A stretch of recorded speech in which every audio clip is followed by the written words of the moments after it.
Magkakaroon ng masamang epekto yung dengvaxia. But I am very, very, very sorry.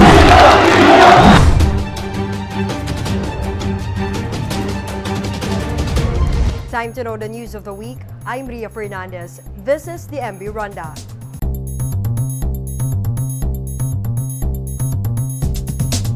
Today, the Philippines joins our Muslim brethren in celebrating Eid'l Fitr, or the end of Ramadan.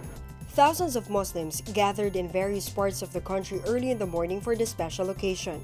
They cited takbir and uttered their morning prayer, after which they happily greeted each and everyone, shared blessings, and ate food with their families. People we spoke with were hoping for peace, especially in war-torn areas, citing Islam is a religion of peace and love.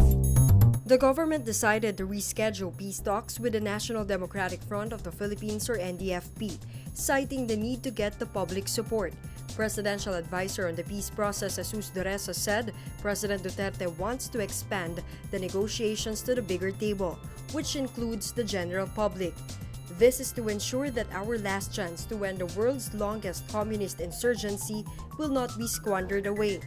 No announcement yet as to when the resumption will be held, but back-channel talks will continue. US President Donald Trump and North Korea's Chairman Kim Jong-un vowed for a lasting peace.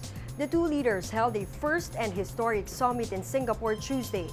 In a joint statement they signed, Mr. Kim reaffirmed his commitment to complete denuclearization of the Korean Peninsula.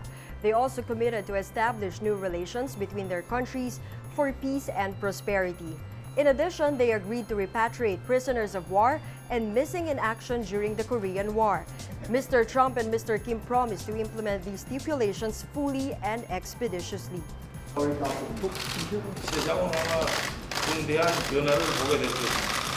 think our whole relationship with North Korea and the Korean Peninsula is going to be a very much different situation than it has in the past. We both want to do something, we both are going to do something, and we have developed a very special bond. So people are going to be very impressed, people are going to be very happy, and we're going to take care of a very big and very dangerous problem for the world. And President Duterte promised to sustain his campaign against corruption and illegal drugs. In his first Independence Day speech in Kawit, Cavite, Mr. Duterte said the nation might have gained independence from colonizers, but enemies from within continue to attack. He named these enemies as poverty, corruption, environmental degradation, terrorism, criminality, and illegal drugs. The president said he made it as his personal mission to eliminate these, but he said he needs the public cooperation to do it. A local fisher said China still holds power over Panatag Shoal, an area that belongs to the Philippines. In a press briefing in Malacanang Monday, Romel Sewela described how hard it is every time some Chinese Coast Guard sees a portion of their fish catch. Medyo mabigat sa kalooban mo, pero pilit mong tanggapin yun dahil nasa sila silang parang may power ngayon dyan. Nandun sila, kumbaga sila ang nakabantay dyan, ganun. Wala naman tayong, ang Pilipinas, wala namang bisil nakaantabay dyan. Barko nila, yun ang nakikita namin doon . Ibig sabihin, parang sila pa ngayon ang may dyan, may hawak. Sewela said the Chinese get good fish from them worth at least 4,000 pesos in exchange of some noodles, cigarettes, and water. Presidential spokesperson Harry Roque called this action unacceptable, hoping that China will discipline its rogue Coast Guard personnel. Meanwhile, he said that President Duterte will raise the issue when he meets Chinese President Xi Jinping. China assured it has no policy of harassing Filipino fishermen in Panatag Shoal. It is now conducting a serious investigation on the matter. Roilo Golez, an ardent defender of the West Philippine Sea, died from heart attack Monday. He was 71.